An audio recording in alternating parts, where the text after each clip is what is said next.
Hi friends, എല്ലാവർക്കും online ക്ലാസ്സിലേക്ക് സ്വാഗതം. നമ്മൾ ഡിസ്കസ് ചെയ്യുന്നത് 6ാം ക്ലാസ്സിലെ കേരള പാഠാവലി 3ാമത്തെ യൂണിറ്റായ അറിഞ്ഞു വിടരാം. ഈ അറിഞ്ഞു വിടരാം എന്ന 3ാമത്തെ യൂണിറ്റിൽ 3 പാഠഭാഗങ്ങളാണ് നമുക്കുള്ളത്. പാഠം 1 ശാസ്ത്രം മുന്നേറുന്നു, പാഠം 2 ആദ്യത്തെ പറക്കൽ, പാഠം 3 പന്തങ്ങൾ. ഇങ്ങനെ 3 പാഠഭാഗങ്ങളാണ് നമുക്ക് പഠിക്കാനുള്ളത്. ആദ്യം നമുക്ക് പ്രവേശക പ്രവർത്തനമുണ്ട്. അതിൽ 2 ചോദ്യങ്ങളുണ്ട്. അത് കഴിഞ്ഞിട്ട് നമുക്ക് 1ാമത്തെ പാഠഭാഗമായ ശാസ്ത്രം മുന്നേറുന്നു എന്ന പാഠഭാഗ ചോദ്യങ്ങൾ, പുസ്തക പ്രവർത്തനങ്ങളൊക്കെ നമുക്ക് ചെയ്യാം. അത് കഴിഞ്ഞിട്ട് ഇതുമായി ബന്ധപ്പെട്ട ഒരു ചെറിയ യൂണിറ്റ് ടെസ്റ്റ് ഉണ്ട്, അത് നിങ്ങൾക്ക് അറ്റൻഡ് ചെയ്യാം. ഇനി ക്രിസ്മസ് പരീക്ഷയൊക്കെ വരികയല്ല, അതിന് നിങ്ങൾക്ക് വളരെയധികം സഹായകമാകും. അറിയാവുന്നവർ കമൻറ്റ് ബോക്സിൽ ഉത്തരം എഴുതുക. ഓക്കെ, അപ്പം നമുക്ക് പ്രവേശക പ്രവർത്തനമായിട്ട് തന്നിരിക്കുന്നത് നമ്മുടെ പ്രശസ്ത ശാസ്ത്രജ്ഞനായ എഡിസന്റെ ഒരു ജീവിത അനുഭവമാണ്. തോമസ് ആൽവ എഡിസൺ എന്ന് പറഞ്ഞാൽ നിങ്ങൾക്ക് എല്ലാവർക്കും അറിയാം. ആരാണ് അദ്ദേഹം? അറിയുന്നത് തന്നെ കണ്ടുപിടുത്തങ്ങളുടെ രാജാവ് എന്നാണ് അദ്ദേഹം അറിയപ്പെടുന്നത്. ഒരുപാട് കണ്ടുപിടുത്തങ്ങൾ അദ്ദേഹത്തിൻ്റെതായിട്ട് ചരിത്രത്തിൽ ഇടംപെട്ടിട്ടുണ്ട്. ശാസ്ത്രലോകത്തിന് ഒരുപാട് കണ്ടുപിടുത്തങ്ങൾ നൽകിയ ആളാണ് തോമസ് ആൽവ എഡിസൺ. നമുക്ക് ഏറ്റവും പരിചിതമായിട്ടുള്ള എന്താണ് അദ്ദേഹത്തിൻ്റെ കണ്ടുപിടുത്തങ്ങളിൽ ഒന്നാണ് ബൾബ്, അല്ലേ? Electric bulb, phonograph, motion picture camera, battery എന്നിവ. ഓക്കെ, ഈ ബാറ്ററി ഉണ്ടാക്കുന്നതിന് പിറകിലുള്ളൊരു കഥയാണ് ഇവിടെ പ്രവേശക പ്രവർത്തനമായിട്ട് കൊടുത്തിരിക്കുന്നത്. ഓക്കെ, അപ്പോൾ നമുക്കതൊന്ന് വായിച്ചു നോക്കാം. 50,000-ൽ പരം പരീക്ഷണങ്ങൾ നടത്തിയിട്ടാണ് സ്റ്റോറേജ് ബാറ്ററി ഉണ്ടാക്കാൻ എഡിസണ് കഴിഞ്ഞത്. ഇതറിയുന്ന ഒരു സുഹൃത്ത് അദ്ദേഹത്തോട് ചോദിച്ചു, 50,000 പരാജയങ്ങൾക്കൊടുവിലാണല്ലോ നിങ്ങൾ സ്റ്റോറേജ് ബാറ്ററി കണ്ടെത്തുന്നതിൽ വിജയിച്ചത്, അല്ലേ? എഡിസന്റെ മറുപടി പെട്ടെന്നായിരുന്നു. നിങ്ങളുടെ വിലയിരുത്തൽ ഒട്ടും തന്നെ ശരിയല്ല. ബാറ്ററി നിർമ്മിക്കാൻ പര്യാപ്തമല്ലാത്ത 50,000 വഴികളാണ് ഞാൻ ആദ്യം കണ്ടെത്തിയത്. ഇപ്പോൾ ഒരാൾ നെഗറ്റീവായിട്ട് ചോദിച്ചപ്പോൾ അതിനെ വളരെ പോസിറ്റീവായിട്ടാണ് അദ്ദേഹം അതിനെ നേരിട്ടത്. ഓക്കെ, അതുമായി പ്രവേശക പ്രവർത്തനത്തിൽ 3 ചോദ്യങ്ങളുണ്ട്. 2 ചോദ്യങ്ങൾ നമുക്ക് പാഠഭാഗവുമായി ഒന്ന് നിങ്ങളുടെ അനുഭവം എഴുതാനാണ്. ആദ്യത്തെ ചോദ്യം ഇതാണ്: സുഹൃത്തിൻ്റെ ചോദ്യത്തോട് എഡിസൺ എങ്ങനെയാണ് പ്രതികരിച്ചത്? 50,000 പരാജയങ്ങൾ എന്നല്ല, സ്റ്റോറേജ് ബാറ്ററി നിർമ്മിക്കാൻ അനുപയോഗമായ 50,000 വഴികളെയാണ് താൻ കണ്ടെത്തിയെന്ന് എഡിസൺ പറഞ്ഞു. അതായത് ഓരോ ശ്രമവും പരാജയമല്ല, പഠനത്തിൻ്റെ ഓരോ ഘട്ടമാണ് അദ്ദേഹം വ്യക്തമാക്കിയത്. നമ്മൾ ശ്രമിച്ച് പരാജയപ്പെടുമ്പോൾ അതിന് നമ്മൾ പരാജയം വിചാരിക്കാനില്ല. കാരണം എന്താണ്? ആ പരാജയത്തിൽ നിന്ന് നമുക്ക് ഒരു പാഠം പഠിച്ചിട്ടുണ്ടാവും. പരാജയം ഇല്ലാണ്ട് നമ്മൾ ആ പാഠം പഠിക്കൂലല്ലോ. ഓക്കെ, ഇനി 2ാമത്തെ ചോദ്യം: എഡിസന്റെ പ്രതികരണത്തിൽ നിന്ന് നിങ്ങൾക്ക് എന്താണ് മനസ്സിലാവുന്നത്? പരാജയം എന്നത് അവസാനമല്ല. തുടർച്ചയായ പരിശ്രമവും പുതുമയുള്ള സമീപനം ഉണ്ടെങ്കിൽ വിജയം ഉറപ്പാണ്. ശ്രമങ്ങളെ അബദ്ധമായി കാണാതെ പഠനാവസരമായി കാണണം. ഇനി അടുത്ത ചോദ്യം: പലതവണ പരിശ്രമിച്ച ഒടുവിൽ വിജയിച്ച അനുഭവം നിങ്ങൾക്ക് ഏതെങ്കിലും ഉണ്ടെങ്കിൽ അത് നിങ്ങൾക്ക് ഷെയർ ചെയ്യാം. ഉദാഹരണമായിട്ടൊരു മാതൃക പോലെ ഇവിടെ കൊടുക്കുകയാണ്. എനിക്ക് ആദ്യം ഗണിതത്തിലെ പ്രശ്നങ്ങൾ ശരിയായി ചെയ്യാൻ പറ്റിയിരുന്നു. പലതവണ ശ്രമിച്ചിട്ടും തെറ്റുകൾ വന്നിരുന്നു. പക്ഷെ വീണ്ടും വീണ്ടും പരിശീലിച്ചതോടെ ഇപ്പോൾ എളുപ്പത്തിൽ പ്രശ്നങ്ങൾ പരിഹരിക്കാൻ കഴിയും. അതേപോലെ തന്നെ നിങ്ങൾക്ക് നിങ്ങളുടെ പഠനാനുഭവങ്ങളോ അല്ലെങ്കിൽ ജീവിതാനുഭവങ്ങളോ ഉണ്ടാക്കാം. നമുക്ക് ഹിന്ദിയൊക്കെ വളരെ പ്രയാസമുള്ളതാണ് ചില കുട്ടികൾക്ക്. പക്ഷെ ഹിന്ദിയൊക്കെ നമ്മൾ പഠിച്ച് നമ്മൾ എഴുതി നമ്മൾ പരിശീലിച്ച് നമുക്ക് ഹിന്ദിയൊക്കെ വളരെയധികം സ്വായത്തമാക്കാം. ചിലർക്ക് മലയാളം പ്രശ്നമായിരിക്കും, ചിലർക്ക് ഇംഗ്ലീഷ് പ്രശ്നമാവും.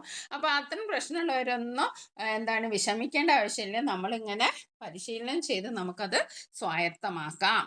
ഓക്കെ, നമുക്ക് ആദ്യത്തെ പാഠഭാഗം ശാസ്ത്രം മുന്നേറുന്നു എന്ന പാഠഭാഗമാണ്. ഇവിടെ നമ്മുടെ ജവഹർലാൽ നെഹ്റുവിൻ്റെ ഒരു ലേഖനമാണ് ഇവിടെ കൊടുത്തിരിക്കുന്നത്. ജവഹർലാൽ നെഹ്റു എല്ലാവർക്കും അറിയാം, അല്ലേ? നമ്മുടെ ആദ്യത്തെ പ്രധാനമന്ത്രിയാണ്. ആധുനിക ഇന്ത്യയുടെ ശില്പി എന്നറിയപ്പെടുന്ന ആളാണ് ജവഹർലാൽ നെഹ്റു. അപ്പോൾ അദ്ദേഹം തൻ്റെ മകൾക്ക് ജയിൽവാസ കാലത്ത് ഒരുപാട്, മകൾ അറിയാമല്ലോ നിങ്ങൾക്ക്, ഇന്ദിരാഗാന്ധിക്ക് അയച്ച കത്തുകളുടെ സമാഹാരമാണ് വിശ്വചരിത്രാവലോകം. ഏകദേശം 190ഓളം കത്തുകൾ അതിലുണ്ട്. അതിലൊരു ഭാഗത്തിലുള്ള കാര്യമാണ് നമ്മൾ ഇപ്പോൾ പാഠഭാഗമായിട്ട് നമ്മളിപ്പം പഠിക്കുന്നത്. ഓക്കെ, അപ്പോൾ ഏത് കൃതിയിൽ നിന്നാണ് ശാസ്ത്രം മുന്നേറുന്നു എന്ന പാഠഭാഗം എടുത്തതെന്ന് വെച്ചാൽ നമ്മൾ എന്താ പറയുക? വിശ്വചരിത്രാവലോകം ചരിത്രാവലോകം എന്ന കൃതിയിൽ നിന്ന്, ജവഹർലാൽ നെഹ്റുവിൻ്റെ കൃതിയിൽ നിന്ന് എടുത്താണ്. ഏകദേശം 190ഓളം കത്തുകൾ അദ്ദേഹം ഇന്ദിരാഗാന്ധിക്ക് അയച്ചതാണ്. അതിലെന്താണ്, ജയിൽവാസ കാലത്ത് അദ്ദേഹം അതിലൂടെ ഉദ്ദേശിച്ചത് എന്താണ്, ലോകത്തെയും ലോക ചരിത്രത്തെയും മകൾക്ക് പരിചിതമാക്കുക എന്ന ഉദ്ദേശത്തോടെയാണ് അദ്ദേഹം ഈ കത്തുകളൊക്കെ രചിച്ചത്. ഓക്കെ, അപ്പോൾ നമുക്ക് ഈ പാഠഭാഗം നിങ്ങൾ നല്ലവണ്ണം വായിച്ചു നോക്കുക. ഭാഗം വായിക്കുന്നില്ല, അതിൻ്റെ ആശയം ഇവിടെ കൊടുക്കാം. ഓക്കെ, ഇവിടെ നിരീക്ഷണങ്ങളുടെയും പരീക്ഷണങ്ങളുടെയും ഒരുപാട് മുന്നോട്ട് പോയതാണ് ശാസ്ത്രം, അല്ലേ? ശാസ്ത്രം എന്ന് പറയുന്നത് പെട്ടെന്ന് നമ്മളൊരു കണ്ടുപിടുത്തപ്പോൾ നമ്മുടെ എഡിസൺ തന്നെ പറഞ്ഞു, ബാറ്ററി കണ്ടുപിടിക്കാൻ ഒരുപാട് 50,000-ഓളം പരീക്ഷണങ്ങൾ നടത്തിയതിന് ശേഷമാണ് അദ്ദേഹം വിജയിച്ചത്.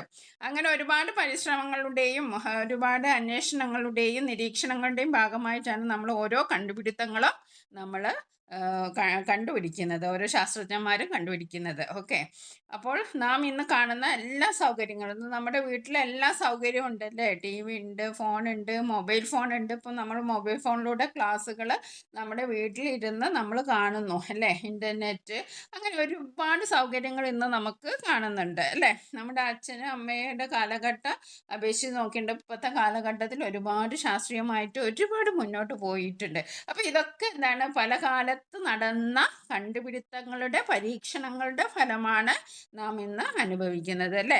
അപ്പോൾ ശാസ്ത്രം എന്താണ്, മുന്നേറുകയാണ്. ശാസ്ത്രം ഒരിക്കലും പുറകോട്ട് പോകുകയല്ല, ശാസ്ത്രം മുന്നേറിക്കൊണ്ടിരിക്കുകയാണ്. അപ്പോൾ ശാസ്ത്രത്തിൻ്റെ മുന്നേറ്റം ജവഹർലാൽ നെഹ്റു എഴുതിയ ഒരു കത്തുകളിൽ ഒന്നാണ്. മനുഷ്യനെ മറ്റു ജീവികളിൽ നിന്ന് വ്യത്യസ്തമാക്കുന്നത് അവനുള്ള മനസ്സും ജിജ്ഞാസയുമാണ്. ചുറ്റുപാടിനെ കുറിച്ച് അറിയാൻ മനുഷ്യന് ആദിമകാലം മുതൽ തന്നെ അതിയായ ആഗ്രഹമുണ്ടായിരുന്നു. അവൻ സ്വന്തം അനുഭവങ്ങളും ചിന്തയും ഉപയോഗിച്ച് ലോകത്തെ മനസ്സിലാക്കാൻ ശ്രമിച്ചു. ഈ അന്വേഷണ ശേഷിയാണ് മനുഷ്യനെ ശാസ്ത്രീയ മുന്നേറ്റങ്ങളിലേക്ക് നയിച്ചത്. 19-ാം നൂറ്റാണ്ടായപ്പോഴേക്കും ശാസ്ത്രത്തിന്റെ വളർച്ച വേഗത്തിലായി. കമ്പി, ദൂരശ്രവണ യന്ത്രം, മോട്ടോർ വാഹനം, വിമാനം തുടങ്ങിയ കണ്ടുപിടുത്തങ്ങൾ ഒന്നിനൊന്ന് പുറകെ ഉണ്ടായി. ഇവ മനുഷ്യരുടെ ജീവിതത്തിൽ വൻ മാറ്റങ്ങൾ വരുത്തി. ആശയവിനിമയമുള്ള യാത്രകളും എളുപ്പമായി. ജീവിതം കൂടുതൽ സുഖകരവും ശ്രമരഹിതവുമായി തീർന്നു. വ്യവസായം വളർന്നു. ജനസംഖ്യ വർദ്ധിച്ചു. എന്നാൽ ശാസ്ത്രം നന്മക്കൊപ്പം തിന്മയും സൃഷ്ടിച്ചു. മനുഷ്യന്റെ ശാസ്ത്രത്തിന്റെ ശക്തിയെ തെറ്റായി ഉപയോഗിച്ചു. നശീകരണായുധങ്ങൾ മനുഷ്യ ജീവിതത്തിന് ഭീഷണിയായി. എന്നാൽ ഇത് ശാസ്ത്രത്തിന്റെ തെറ്റല്ല, മനുഷ്യന്റെ തെറ്റായ ഉപയോഗമാണ് ഇതിന് കാരണം. അടുത്തത് പാഠഭാഗ പ്രവർത്തനം നോക്കാം. 5 ചോദ്യങ്ങളാണുള്ളത്, കണ്ടെത്താൻ പറയാം. മനുഷ്യർ എത്രയോ മുമ്പ് ജീവിച്ചിരുന്ന എല്ലാത്തരം തിരക്കുകളിലേക്കാളും കൗതുകമായൊരു ജീവിയാണ്. മനുഷ്യന് മറ്റു ജീവികളേക്കാൾ എന്ത് വ്യത്യസ്തതയുണ്ടെന്നാണ് നെഹ്റു സൂചിപ്പിക്കുന്നത്? മനുഷ്യന് മനസ്സ്, ജിജ്ഞാസ, അന്വേഷിക്കാനുള്ള ആഗ്രഹം, ചിന്തിക്കുന്ന കഴിവ് എന്നീ വിശേഷണ ഗുണങ്ങളുണ്ട്. ഇതുകൊണ്ടാണ് മനുഷ്യൻ മറ്റു ജീവികളേക്കാൾ കൗതുകകരവും വ്യത്യസ്തനുമാണെന്ന് നെഹ്റു സൂചിപ്പിക്കുന്നത്. രണ്ടാമത്തെ ചോദ്യം, എന്നാൽ അവൻ തന്നോടല്ലാതെ ആരോട് ചോദിക്കാനാണ്? വേറെ ആരുണ്ട് അന്ന് മറുപടി പറയാൻ? ചോദ്യങ്ങൾക്ക് ഉത്തരം കണ്ടെത്താൻ മനുഷ്യന് കഴിഞ്ഞതെങ്ങനെ? മനുഷ്യൻ തൻ്റെ മനസ്സുപയോഗിച്ച് ചിന്തിച്ചും പരിശ്രമിച്ചും അനുഭവങ്ങൾ ശേഖരിച്ചും അവയിൽ നിന്ന് പഠിച്ചുമാണ് ചോദ്യങ്ങൾക്ക് ഉത്തരം കണ്ടെത്താൻ കഴിഞ്ഞത്. മൂന്നാമത്തെ ചോദ്യം, എന്നാൽ ഇന്ന് ശാസ്ത്രത്തിന്റെ തെറ്റായിരുന്നില്ല. എന്തിനെ കുറിച്ചാണ് ഈ വാക്യം പറയുന്നത്? ശാസ്ത്രം മനുഷ്യർക്കായി നാശത്തിനുള്ള ആയുധങ്ങളും ഹാനികരമായ ഉപകരണങ്ങളും സൃഷ്ടിച്ചുവെങ്കിലും അതിൻ്റെ ദുരുപയോഗം മനുഷ്യനാണ് ചെയ്തത്. അതുകൊണ്ടാണ് ഇത് ശാസ്ത്രത്തിന്റെ തെറ്റല്ലെന്ന് പറയുന്നത്. 19-ാം നൂറ്റാണ്ട് പുരോഗമിച്ചതോടെ മാറ്റത്തിന്റെ ഗതിക്ക് വേഗത കൂടി. ഈ പ്രസ്താവനയ്ക്ക് തെളിവായി ലേഖനത്തിൽ സൂചിപ്പിച്ചിട്ടുള്ള കാര്യങ്ങൾ എന്തെല്ലാമാണ്? ടെലഗ്രാഫ്, ടെലിഫോൺ, മോട്ടോർ വാഹനം, വിമാനം തുടങ്ങിയ പുതിയ കണ്ടുപിടുത്തങ്ങൾ പ്രത്യക്ഷപ്പെട്ടു. ശാസ്ത്രം അതിവേഗത്തിൽ പുരോഗമിച്ചു. മനുഷ്യ ജീവിതത്തിൽ വൻ മാറ്റങ്ങൾ ഉണ്ടായി. ഇനി അവസാനത്തെ ചോദ്യം, ശാസ്ത്രത്തിന്റെ സമ്മാനങ്ങളെ ദുരുപയോഗപ്പെടുത്തുന്നതിന്റെ കാരണമായി പറഞ്ഞിട്ടുള്ള കാരണം എന്താണ്? മനുഷ്യൻ പ്രകൃതിയെ നിയന്ത്രിക്കാൻ പഠിച്ചെങ്കിലും സ്വയം നിയന്ത്രിക്കാൻ പഠിച്ചില്ല. അതിനാലാണ് ശാസ്ത്രത്തിന്റെ സമ്മാനങ്ങളെ അവൻ പലപ്പോഴും ദുരുപയോഗപ്പെടുത്തുന്നത്. നമുക്ക് അടുത്ത ചോദ്യം നോക്കാം. അറിവാൻ ഒത്തിരി ബാക്കി. അറിഞ്ഞോണ്ടേണ്ടതൊക്കെയും പറഞ്ഞിട്ടില്ല പൂർവികർ, അറിഞ്ഞാലും പറഞ്ഞാലും മുടങ്ങാതുണ്ട് വാസ്തവം. പദ പദ്യകൃതികൾ സഹോദരൻ അയ്യപ്പൻ. ഈ കവിതാ ഭാഗം എന്തെല്ലാം പറയുന്നുണ്ട്? കഴിഞ്ഞ കാലത്തെ എല്ലാ അറിവുകളും കണ്ടെത്തിയിട്ടില്ല. ഇനിയും ഒട്ടേറെ കാര്യങ്ങൾ കണ്ടെത്താനുണ്ട്. നെഹ്റുവിന്റെ ലേഖനം വീണ്ടും വായിക്കുക. അറിവിനെക്കുറിച്ച് ഈ കവിതാ ഭാഗത്തെ സൂചിപ്പിക്കുന്ന കാര്യങ്ങൾ കൂടി ഉൾപ്പെടുത്തി വിശകലനക്കുറിപ്പ് തയ്യാറാക്കാനാണ്. അപ്പോൾ ഇവിടെ പറഞ്ഞിരിക്കുന്ന എന്താണ്? സഹോദരൻ അയ്യപ്പൻ എന്താണ് പറഞ്ഞത്? ആ അറിഞ്ഞോ ഓതേണ്ടതൊക്കെയും പറഞ്ഞിട്ടില്ല പൂർവികൾ എല്ലാ കാര്യങ്ങളും നമുക്ക് പറഞ്ഞു തന്നിട്ടില്ല. അറിഞ്ഞാലും പറഞ്ഞാലും ഒടുങ്ങാതുണ്ട് വാസ്തവം. ഒട്ടേറെ കാര്യങ്ങൾ ഇനിയും പറയാനുണ്ട് എന്നാണ്. ഓക്കെ, അറിവാൻ ഒത്തിരി ബാക്കി എന്ന വരികളിലൂടെ സഹോദരൻ അയ്യപ്പൻ ഒരു സത്യം നമ്മെ ഓർമ്മിപ്പിക്കുന്നു. ലോകത്തെക്കുറിച്ചുള്ള എല്ലാ അറിവുകളും പൂർണ്ണമായി മനുഷ്യർ ഇതുവരെ കണ്ടെത്തിയിട്ടില്ല. പൂർവികർ അറിഞ്ഞതും പറഞ്ഞതും മാത്രമല്ല സത്യം, അറിഞ്ഞാലും പറഞ്ഞാലും അതിന് അപ്പുറവും അനേകം രഹസ്യങ്ങൾ ലോകത്തുണ്ട്. അതുകൊണ്ട് തന്നെ അറിവിൻ്റെ യാത്ര ഒരിക്കലും അവസാനിക്കുന്നില്ല എന്നാണ് കവിത സൂചിപ്പിക്കുന്നത്. ഇതേ ചിന്തയാണ് നെഹ്റുവും തൻ്റെ ലേഖനത്തിൽ പറയുന്നത്. ആദ്യകാലം മുതൽ മനുഷ്യൻ ചുറ്റുമുള്ള ലോകത്തെക്കുറിച്ച് അത്ഭുതപ്പെട്ട് ഭയപ്പെട്ട് ചോദ്യങ്ങൾ ചോദിച്ചുകൊണ്ടേയിരുന്നു. അവന് മറുപടി പറയാൻ ആരുമില്ലാതിരുന്ന സമയത്തും തൻ്റെ മനസ്സിനെയും ജിജ്ഞാസയെയും ആശ്രയിച്ചാണ് അവൻ അറിവ് തേടിയത്. അങ്ങനെ മനുഷ്യന്റെ അന്വേഷണം തുടർന്നു പോയി. 19-ാം നൂറ്റാണ്ടോടെ ശാസ്ത്രം വേഗത്തിൽ വളർന്നു. ടെലിഗ്രാഫ്, ടെലിഫോണ്, മോട്ടോർ വാഹനം, വിമാനം തുടങ്ങിയ അനേകം കണ്ടുപിടുത്തങ്ങൾ മനുഷ്യൻ അറിവിൻ്റെ ഫലമായി ലോകത്ത് വരുന്നു. എന്നാൽ നെഹ്റു പറയുന്നത് പോലെ ശാസ്ത്രത്തിൻ്റെ ഉപയോഗത്തിൽ മനുഷ്യൻ എപ്പോഴും പിഴച്ചു. പ്രകൃതിയെ നിയന്ത്രിക്കാനുള്ള ശക്തി ലഭിച്ചപ്പോൾ സ്വയം നിയന്ത്രിക്കാനുള്ള ബോധം അവനില്ലായിരുന്നു. അതുകൊണ്ടാണ് ശാസ്ത്രത്തിൻ്റെ ചില കണ്ടുപിടുത്തങ്ങൾ നാശത്തിനും വെച്ചത്. എന്നിരുന്നാലും ശാസ്ത്രത്തിൻ്റെ മുന്നേറ്റം നിൽക്കാതെ ഇന്നും തുടരുകയാണ്. ഒരു പുതിയ കണ്ടുപിടുത്തം ഉടൻ തന്നെ മറ്റൊന്നാൽ മറികടക്കപ്പെടുന്നു. ഇത് അറിവ് എന്നത് എപ്പോഴും വികസിക്കുന്ന പ്രക്രിയയാണെന്ന് തെളിയിക്കുന്നു. അതിനാൽ സഹോദരൻ അയ്യപ്പന്റെ കവിതയും നെഹ്റുവിന്റെ ലേഖനവും ഒരേ സന്ദേശം തന്നെയാണ് നൽകുന്നത്. അറിവ് എന്നത് അവസാനമില്ലാത്ത ഒരു യാത്രയാണ്. മനുഷ്യന്റെ ജിജ്ഞാസയും പരിശ്രമവുമാണ് ലോകത്തെ മുന്നോട്ട് നയിക്കുന്നത്. ഇനിയും അനവധി കാര്യങ്ങൾ മനുഷ്യൻ കണ്ടെത്താനുണ്ട്. അതിന് മനുഷ്യൻ തുടർന്നും പഠിക്കണം, അന്വേഷിക്കണം, ചിന്തിക്കണം. ഇനി നമുക്ക് അടുത്തത് പ്രയോഗഭംഗിയെക്കുറിച്ച് എഴുതാനാണ്. ആശയം ശക്തമായും പൂർണ്ണമായും വായനക്കാരിലേക്ക് എത്തിക്കുന്നതിനായി എഴുത്തുകാർ പ്രത്യേക പ്രയോഗങ്ങൾ ഉൾപ്പെടുത്താറുണ്ട്. മനോരാജ്യം കൊള്ളുക, മിഴിച്ചു നോക്കുക തുടങ്ങിയ പ്രയോഗങ്ങൾ നോക്കൂ. ഈ ലേഖനത്തിൽ ഇനിയും ഇതുപോലെയുള്ള പ്രയോഗങ്ങളുണ്ട്. അവ കണ്ടെത്തി എഴുതും. നോക്കുക, ചിത്രങ്ങൾ മനസ്സിലൂടെ കുതിച്ചു പായുന്നു. അതൊരു പ്രയോഗമാണ്, പ്രയോഗ ഭംഗിയാണ്.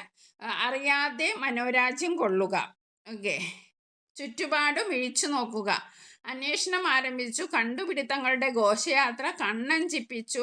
മുന്നോട്ടുള്ള ജൈത്രയാത്ര വേഗത്തിൽ മുമ്പോട്ട് കുതിക്കുന്നു. ജീവിതത്തെ മാറ്റിമറിച്ചു. ഇതൊക്കെ ഈ ഒരു ലേഖനത്തിൽ വരുന്ന വാക്കുകളാണ്. ഓക്കെ, ഇപ്പോൾ മനോരാജ്യം കൊള്ളുക എന്ന് പറഞ്ഞാൽ എന്താണ്? ആ പ്രയോഗഭംഗിയുടെ അർത്ഥം എന്താണ്? പഴയ കാര്യങ്ങൾ ഓർത്ത് കൽപ്പനകളിൽ മുഴുകുക, സ്വപ്ന ലോകത്തിൽ വിഹരിക്കുക, സ്വപ്നം കാണുക. അതാണ് മനോരാജ്യം കൊള്ളുക എന്ന് പറയുക. മിഴിച്ചു നോക്കുക എന്ന് പറഞ്ഞാൽ എന്താണ്? അത്ഭുതത്തോടെ അല്ലെങ്കിൽ കൗതുകത്തോടെ തുറന്ന കണ്ണുകളോടെ നോക്കുക. കുതിച്ചു പായുക എന്ന് പറഞ്ഞാൽ എന്താണ്? ചിന്തകളും ഓർമ്മകളും വേഗത്തിൽ മനസ്സിലേക്ക് വരിക. കണ്ണഞ്ചിപ്പിക്കുക എന്താണ്? അതിശയപ്പെടുത്തുക, ആളുകളെ അത്ഭുതപ്പെടുത്തുക. ജൈത്രയാത്ര എന്ന് പറഞ്ഞാൽ എന്താ? തുടർച്ചയായ വിജയയാത്ര, വിജയം മാത്രം ഉണ്ടാവുന്ന യാത്ര. ഓക്കെ, ഇനി അടുത്ത ചോദ്യം നമുക്ക് ചിഹ്നങ്ങളുടെ കാര്യമാണ്. ഒരു തീവണ്ടി പാത നിർമ്മിക്കുന്നു. മുഴുമിപ്പിച്ച് പ്രവർത്തിക്കാനാവുമ്പോഴേക്ക് അത് പഴഞ്ചനായി കഴിഞ്ഞു. ഓക്കെ, വാക്യങ്ങൾ പൂർത്തിയാക്കുമ്പോൾ സാധാരണയായി പൂർണ്ണവിരാമം ഉപയോഗിക്കാറുണ്ട്. അതായത് പൂർണ്ണവിരാമം എന്ന് പറഞ്ഞാൽ നമ്മൾ ഇംഗ്ലീഷിൽ ഫുൾ സ്റ്റോപ്പ്. ഇപ്പോൾ ഇവിടെ കണ്ടല്ലോ, ഇപ്പോൾ പ്രത്യേക പ്രയോഗങ്ങൾ ഉൾപ്പെടുത്താറുണ്ട്. അത് കഴിഞ്ഞിട്ട് ഒരു കുത്തിട്ട് അല്ലെ ഒരു ഫുൾ സ്റ്റോപ്പ്. ഇവിടെ നോക്കൂ, മനോരാജ്യം കൊള്ളുക എന്നുള്ള അത് കഴിഞ്ഞിട്ട് ഒരു കോമയുണ്ട്. അതിന് നമ്മൾ എന്താ പറയുക? അർദ്ധവിരാമം. മലയാളത്തിൽ പറയാം അർദ്ധവിരാമം. ഓക്കെ, അപ്പോൾ വാക്യങ്ങൾ പൂർത്തിയാക്കുമ്പോൾ സാധാരണയായി പൂർണ്ണ വിരാമം ഉപയോഗിക്കാറുണ്ട്. ഇവിടെ പഴഞ്ചനായി കഴിഞ്ഞ എന്ന വാക്യം അവസാനിക്കുന്നിടത്ത് ആശ്ചര്യചിഹ്നമാണുള്ളത്. ഇവിടെ നോക്കൂ, സാധാരണ ഫുൾ സ്റ്റോപ്പ് ആണുള്ളത്, പക്ഷെ ഇവിടെ എന്താണ്? ഒരു ആശ്ചര്യമാണ് അവിടെ ഉള്ളത്. ഓക്കെ, ഇങ്ങനെ നമുക്ക് പലതരത്തിലുള്ള ചിഹ്നങ്ങളുണ്ട്. കോമയുണ്ട്, അതേപോലെ തന്നെ ഇങ്ങനെ ആശ്ചര്യ ചിഹ്നമുണ്ട്. ഓക്കെ, ഏതെല്ലാം സന്ദർഭങ്ങളിലാണ് നാം വാക്യങ്ങളെ ആശ്ചര്യ ചിഹ്നം ഉപയോഗിക്കുന്നത്? ഇത് വാക്യത്തിൽ അർത്ഥത്തിനുണ്ടാക്കുന്ന വ്യത്യാസം എന്താണ്? ഈ വാക്യങ്ങൾ ശ്രദ്ധിക്കൂ. ചിഹ്നം ചേർത്ത് വായിക്കുമ്പോൾ വാക്യങ്ങളിൽ വരുന്ന അർത്ഥ വ്യത്യാസം കണ്ടെത്താമോ? ഇവിടെ നോക്കൂ, കുഞ്ഞ് നടക്കാൻ തുടങ്ങി. കുഞ്ഞ് നടക്കാൻ തുടങ്ങി അപ്പൊ ഇവിടെ എന്താണ്, ഇവിടെ ആശ്ചര്യചിഹ്നമില്ല. കുഞ്ഞ് നടക്കാൻ തുടങ്ങിയാൽ നമുക്കൊരു സ്വാഭാവികമായിട്ട് ആ കുഞ്ഞ് നടക്കുന്നു, ഒരു കുട്ടി നടക്കുന്നു, ഒരു ഒരു പ്രസ്താവന. പക്ഷെ കുഞ്ഞ് നടക്കാൻ തുടങ്ങി എന്ന് പറഞ്ഞാൽ അത് വളരെ അത്ഭുതത്തോടെ ആദ്യമായിട്ട് നടക്കുകയാണ് എന്നുള്ള ഒരു രീതിയിലാണ് ഇവിടെ ഒരു ചിഹ്നം നിൽക്കുമ്പോൾ നമ്മുടെ വാക്യത്തിന്റെ ആ ഭംഗിയും വാക്യത്തിന്റെ ആർത്തവും തന്നെ മാറി. ഈ പൂവിന് നല്ല ഭംഗിയുണ്ട്. ഹായ്, ഈ പൂവിന് എന്ത് ഭംഗി. അപ്പൊ ആ ഭംഗിയെ കുറച്ചും കൂടി എന്താണ്, കുറച്ചും കൂടി ഒന്ന് കൂട്ടുകയാണ് ചെയ്യുന്നത്. ആരാണീ വരുന്നത്, ആരാണീ വരുന്നത്? വല്ലാത്ത ബഹളം, വല്ലാത്ത ബഹളം. അപ്പൊ ഈ ചിഹ്നം ഉപയോഗിക്കുമ്പോൾ നമ്മുടെ ഈ വാക്യത്തിന്റെ കെട്ടിലും മട്ടിലും എന്താണ്, ഒരു എന്താണ്, ഒരു സാധാരണ നിന്നും ഒരു മാറ്റം ഉണ്ടാക്കുന്നു അല്ലേ. അപ്പോൾ പെട്ടെന്ന് സന്തോഷം, അല്ലെങ്കിൽ ദുഃഖം, അല്ലെങ്കിൽ കോപം തുടങ്ങിയ നമുക്ക് ഇമോഷൻസ്, വികാരങ്ങൾ ഉണ്ടാകുന്ന സന്ദർഭങ്ങളിലാണ് നാം വാക്യങ്ങളിൽ ആശ്ചര്യചിഹ്നം ഉപയോഗിക്കുന്നത്. അപ്പം നമ്മൾ ആശ്ചര്യചിഹ്നം ഉപയോഗിക്കുമ്പോൾ അതിൻ്റെ അർത്ഥം പാടെ മാറുകയാണ്. നമ്മളിവിടെ കണ്ടല്ലോ. ഇപ്പോൾ കുഞ്ഞ് നടക്കാൻ തുടങ്ങി സാധാരണ ഒരു വിവരമാണ്. കുഞ്ഞ് നടക്കാൻ തുടങ്ങി എന്ന് പറഞ്ഞാൽ ആദ്യമായിട്ട് കുഞ്ഞ് നടക്കുന്ന പോലെയാണ്, സന്തോഷവും അത്ഭുതവും. ഈ പൂവിന് നല്ല ഭംഗിയുണ്ട്, സാധാരണ ഒരു അഭിപ്രായമാണ്. ഈ പൂവിന് എന്ത് ഭംഗി. അപ്പോൾ ഒരു സന്തോഷം, ഒരു അതിശയം. ആരാണീ വരുന്നത്, ഒരു ചോദ്യം. ആരാണീ വരുന്നത്. അപ്പൊ ആ രണ്ടാമത്തെ ആരാണി വരുന്ന ഒരു ഭയത്തോടെ, അല്ലെങ്കിൽ ആരായി വരുന്നത് എന്നുള്ള ഒരു ആശ്ചര്യം. വല്ലാത്ത ബഹളം, സാധാരണ വല്ലാത്തൊരു ബഹളം, ഒരു ദേഷ്യപ്പെട്ടിട്ടുള്ളൊരു ഇതാണ്. ഓക്കെ. ഇനി നമുക്ക് അടുത്തൊരു പ്രവർത്തനം എന്താന്ന് വെച്ചിട്ടുണ്ടെങ്കിൽ, പാഠഭാഗത്ത് ആശ്ചര്യചിഹ്നം ഉപയോഗിച്ച് എഴുതിയ വാക്യങ്ങൾ എഴുതാനുണ്ട്. ഓമനെ, നിനക്ക് ഞാൻ എന്തെഴുതട്ടെ, ഞാൻ എവിടെ നിന്ന് തുടങ്ങട്ടെ, ഒരു തീവണ്ടിപ്പാത നിർമ്മിക്കുന്നു, മുഴുമിച്ച് പ്രവർത്തിക്കാറാവുമ്പോഴേക്ക് തന്നെ അത് പഴഞ്ചനായി കഴിഞ്ഞു. ഇതൊക്കെ നമുക്ക് പാഠഭാഗത്ത് നിന്ന് നമുക്ക് എഴുതാൻ പറ്റുന്ന ലോകമാണ്. പിന്നെ നമുക്ക് ലോകം എത്ര വേഗത്തിലാണ് മാറുന്നത്, ശാസ്ത്രം നമ്മെ എത്ര മുന്നോട്ട് കൊണ്ടുപോയിരിക്കുന്നു, ഇതൊക്കെ ആശ്ചര്യചിഹ്നം ഉപയോഗിച്ച വാക്കുകളാണ്. അപ്പൊ നമുക്ക് ഇത് കഴിഞ്ഞു, നമ്മുടെ പാഠഭാഗ പ്രവർത്തനമൊക്കെ കഴിഞ്ഞു. ഓക്കെ. ഇനി നമുക്ക് കുറച്ച് ചോദ്യങ്ങൾ പരിചയപ്പെടാം. നിങ്ങൾക്ക് പാഠം പെട്ടെന്ന് മനസ്സിലാവാൻ കുറച്ച് ചോദ്യങ്ങൾ പരിചയപ്പെടാം. ആദ്യകാല മനുഷ്യർ ചുറ്റുമുള്ള ലോകത്തെ എങ്ങനെ കണ്ടിരിക്കാം? ആദ്യകാല മനുഷ്യർ ചുറ്റുമുള്ള ലോകത്തെ അത്ഭുതത്തോടും ഭയത്തോടും നോക്കി കണ്ടിരിക്കാം. പല കാര്യങ്ങളും അവർക്ക് മനസ്സിലാകാതിരുന്നതിനാൽ അവർ അത്ഭുതപ്പെട്ടു. അവന് ചോദ്യങ്ങൾ ചോദിക്കാനായി ആരുമില്ലായിരുന്നപ്പോൾ അവൻ ആശ്രയിച്ചത് എന്ത്? അവൻ തൻ്റെ ജിജ്ഞാസയെ ആശ്രയിച്ചു. ജിജ്ഞാസ എന്ന് പറഞ്ഞാൽ എന്താ? അറിയാനുള്ള ആഗ്രഹം. അതിൻ്റെ അർത്ഥം പഠിച്ചു വെക്കുക. ജിജ്ഞാസ എന്ന് പറഞ്ഞാൽ അറിയാനുള്ള ആഗ്രഹം. അതിൻ്റെ സഹായത്തോടെയാണ് അവൻ അനുഭവങ്ങൾ ശേഖരിച്ചും പഠിച്ചും തുടങ്ങിയത്. മനുഷ്യരുടെ അന്വേഷണത്തിന് തുടക്കം എപ്പോൾ ഉണ്ടായി? ആദ്യകാലം മുതൽ തന്നെയാണ് മനുഷ്യരുടെ അന്വേഷണം ആരംഭിച്ചത്. 19-ാം നൂറ്റാണ്ടിൽ ഉണ്ടായ പ്രധാന മാറ്റം എന്തായിരുന്നു? 19-ാം നൂറ്റാണ്ടിൽ ശാസ്ത്രത്തിന്റെ മുന്നേറ്റം വേഗത്തിൽ കണ്ടുപിടിച്ചു. പല പുതിയ കണ്ടുപിടുത്തങ്ങളും ഉണ്ടായി. മനുഷ്യ ജീവിതത്തിൽ വലിയ മാറ്റങ്ങൾ വരുത്തിയ ചില കണ്ടുപിടുത്തങ്ങൾ: കമ്പി, ടെലഗ്രാഫ്, ദൂരശ്രവണ യന്ത്രം, ടെലഫോണ്, മോട്ടോർ വാഹനം, വിമാനം എന്നിവ. ശാസ്ത്രം മനുഷ്യ ജീവിതത്തെ എങ്ങനെ സ്വാധീനിച്ചു? ശാസ്ത്രം മനുഷ്യരുടെ ക്ലേശങ്ങൾ കുറച്ചു, ജീവിതം സുഖകരവും എളുപ്പവും ആക്കി മാറ്റി. ശാസ്ത്രം നശീകരണത്തിനുള്ള സാമഗ്രികൾ സൃഷ്ടിച്ചത് എന്തുകൊണ്ട് തെറ്റായില്ല? ശാസ്ത്രം ഒരു ഉപകരണം മാത്രമാണ്, മനുഷ്യന്റെ ദുരുപയോഗമാണ് തെറ്റ്, ശാസ്ത്രത്തിൻ്റെതല്ല. ശാസ്ത്രത്തിന്റെ പ്രവർത്തനം എന്തായിരുന്നു? പ്രകൃതിയുടെ മേലുള്ള മനുഷ്യന്റെ ആജ്ഞാശക്തി വർദ്ധിപ്പിക്കുക എന്നതായിരുന്നു ശാസ്ത്രത്തിന്റെ പ്രവർത്തനം. ശാസ്ത്രത്തിന്റെ പുരോഗതിയെ എഴുത്തുകാരൻ എങ്ങനെ വിവരിക്കുന്നു? ശാസ്ത്രം ഒരിക്കലും നിൽക്കാതെ വേഗത്തിൽ മുന്നോട്ട് പോകുന്ന പുരോഗതിയായാണ് എഴുത്തുകാരൻ ചിത്രീകരിക്കുന്നത്. പുതിയ കണ്ടുപിടുത്തങ്ങൾ പഴയതിനെ പഴഞ്ചനാക്കുന്നു. ഈ ഭാഗം ഏത് കൃതിയിൽ നിന്നെടുത്താണ്? ഇത് വിശ്വചരിത്രാവലോകം എന്ന കൃതിയിൽ നിന്നെടുത്തതാണ്. എഴുത്തുകാരൻ ആരാണ്? ജവഹർലാൽ നെഹ്റു ആണ് ഇതിന്റെ എഴുത്തുകാരൻ. ഈ കത്ത് ആരെ അഭിസംബോധന ചെയ്താണ് എഴുതിയത്? മകൾ ഇന്ദിരയ്ക്കാണ് ഇത് എഴുതിയത്. ഇനി നമുക്കൊരു ക്രിസ്മസ് പരീക്ഷ മോഡൽ ഒരു ചോദ്യം നോക്കാം. നിങ്ങൾക്ക് അറിയാവുന്ന ചോദ്യങ്ങൾക്ക് ഉത്തരാൻസർ നിങ്ങൾ താഴെ കമന്റ് ബോക്സ് ഇടുക. മനുഷ്യനെ മറ്റു ജീവികളിൽ നിന്ന് വ്യത്യസ്തനാക്കുന്ന പ്രത്യേകത എന്താണ്? നെഹ്റു കത്തുകൾ എഴുതിയത് ആർക്കാണ്? ശാസ്ത്രം മനുഷ്യന്റെ ഏത് കഴിവിനെ വർദ്ധിപ്പിച്ചു? 19-ാം നൂറ്റാണ്ടിൽ എന്തിന് വേഗത കൂടി? മനോരാജ്യം കൊള്ളുക എന്ന പ്രയോഗത്തിന്റെ അർത്ഥം എഴുതുക. ഇനി മനുഷ്യന്റെ ജിജ്ഞാസയെ കുറിച്ച് നെഹ്റു പറയുന്നത് എങ്ങനെ? ശാസ്ത്രത്തിന്റെ ചില കണ്ടുപിടുത്തങ്ങൾ എഴുതുക. ശാസ്ത്രത്തിന്റെ പുരോഗതി മനുഷ്യ ജീവിതത്തെ വരുത്തിയ മാറ്റങ്ങൾ എന്തെല്ലാം? ഇത് ശാസ്ത്രത്തിന്റെ തെറ്റായിരുന്നില്ല, വിശദീകരിക്കുക. ആശ്ചര്യചിഹ്നത്തിന്റെ ഉപയോഗം ഉദാഹരണത്തോടെ വിശദീകരിക്കുക. ശാസ്ത്രത്തിന്റെ മുന്നേറ്റത്തിനെ കുറിച്ച് നെഹ്റു നൽകിയ വിവരണം വിശദീകരിക്കുക. മനുഷ്യൻ ശാസ്ത്രത്തിന്റെ സമ്മാനങ്ങളെ ദുരുപയോഗപ്പെടുത്തുന്നതിനെ കുറിച്ച് എഴുതുക. അപ്പൊ ഇത്രയും ചോദ്യങ്ങളാണ് ഇവിടെ തന്നിരിക്കുന്നത്. അപ്പോൾ ശാസ്ത്രത്തിൻ്റെ മുന്നേറ്റത്തെക്കുറിച്ച് നെഹ്റു നൽകിയ വിവരണം വിശദീകരിക്കുക, ഒരു വിവരണക്കുറിപ്പ് ഉണ്ടാക്കാൻ പറഞ്ഞിട്ടുണ്ട്. അതിൻ്റെ ഉത്തരം ഇവിടെ കൊടുക്കുക. ശാസ്ത്രം മനുഷ്യ ജീവിതത്തെ വളരെയധികം മാറ്റിമറിച്ചു.